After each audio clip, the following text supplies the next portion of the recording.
কি কার্তিক দা, কেমন আছো? First class. বিয়ে না করলে বুঝতেই পারতাম না জীবনটা এত সুখের।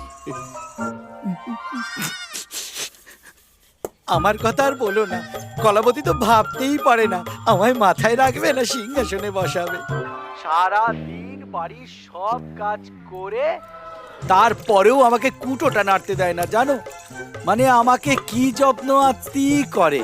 এই তো এখন এক পাঁজা বাসন নিয়ে বসেছে, শুনতে পাচ্ছ না বাসন মাজার আওয়াজ? সুন্দরীর কথা আর বলিস না, অনেক ভাগ্য করে এখন বউ পাওয়া যায় রে, অনেক ভাগ্য করে পাওয়া। সারাদিন আমাকে তো কোনো কাজ করতেই দেয় না, উল্টে মাথায় করে রাখে। এখন যেমন আমি বসে আছি, ও আমার পা টিপে দিচ্ছে, বারণ করছি তবু শুনছে না।